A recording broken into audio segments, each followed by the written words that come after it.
कल्लू की शादी ही उसकी बर्बादी बन गई। अब कल्लू और मुनमुन शादी करके घर आ जाते हैं और खुशी खुशी यहाँ रहने लगते हैं। पर धीरे धीरे दोनों में लड़ाइयाँ शुरू हो जाती हैं। शादी करके ले आए तो मेरे लिए गहने भी तो खरीद लेते। तुमने कहा था तुम्हारे माता पिता नहीं हैं, अब उनके अलावा इतने रिश्तेदार तो हैं, जब देखो तब कोई ना कोई आ टपकता है। और तुम्हारी बुआ तो हर वक्त आ जाती हैं। मैं अब और काम नहीं कर सकती हूँ। अरे इतनी तेज मत चिल्ला, साइड वाले कमरे में ही रानू बुआ सो रही हैं। तो मैं क्या करूँ? अगर वो साइड वाले कमरे में सो रही हैं, देखो जी, अब तो हमारा परिवार भी पड़ा होगा, तो समझ लो मैं और नहीं सह सकती। बुआ को कल ही भेजो, वरना मैं अपने मायके चली जाऊंगी। अच्छा ठीक है मेरी माँ, मैं कल सुबह ही कुछ करता हूँ। अब मुनमुन भी मुंह बनाकर सोने चली जाती है और कल्लू उड़कर टुनटुनी के पास पहुँच जाता है। अरे कल्लू, तुम इतनी रात में यहाँ कैसे आई? सब ठीक है ना? अब क्या कहूँ बहन टुनटुनी, मुनमुन हर दिन किसी न किसी बहाने से मुझसे लड़ती रहती है। कभी बुआ जी को लेकर तो कभी गहनों को लेकर। अब तो मेरी सारी सेविंग भी ख़त्म हो गई है। इसके गहने बनवाते बनवाते मैं तो पागल ही हो जाऊंगा। मैं एक बार बात करके देखूं मुनमुन से? अरे नहीं नहीं टुनटुनी, कहीं ऐसा ना हो वो तुम्हें भी कुछ कह दे। बस तुम मेरी मदद करना इतनी ही कि मेरी बुआ जी को अपने पास रख लो। वो इस उम्र में कहाँ जाएंगी बेचारी, उनके बच्चे भी उन्हें निकाल दिए हैं।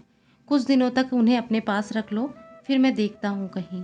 ठीक है भैया, मेरा एक कमरा खाली है, वो बुआ जी के लिए साफ़ किए देती हूँ, कल उन्हें लेते आना। कल्लू टुनटुनी को थैंक यू कहकर वहाँ से चला जाता है। अगले दिन जब कल्लू बुआ जी को ले जाने लगता है तो मुनमुन रोने का नाटक करने लगती है और बुआ से कहती है, बुआ जी हमें आपकी बहुत याद आएगी।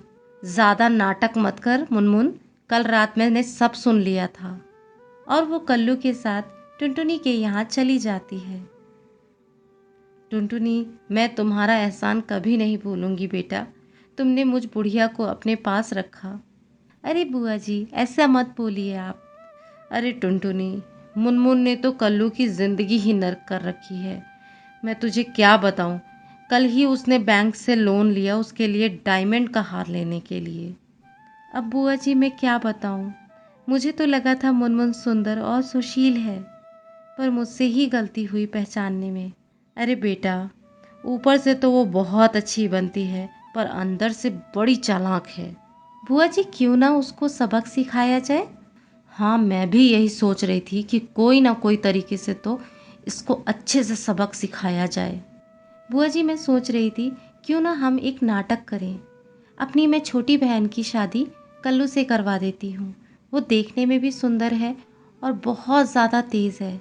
वो मुनमुन को अच्छे से सबक सिखाएगी। आप क्या कहती हैं? बुआ भी इसके लिए हाँ कर देती है। अगले दिन वो कल्लू को भी बुलाती है ताकि अपना प्लान उसको बता सकें। अब हम आगे की कहानी में जानेंगे कल्लू क्या फैसला करता है और किस तरह टुनटुनी की बहन रिमी उसको सबक सिखाएगी।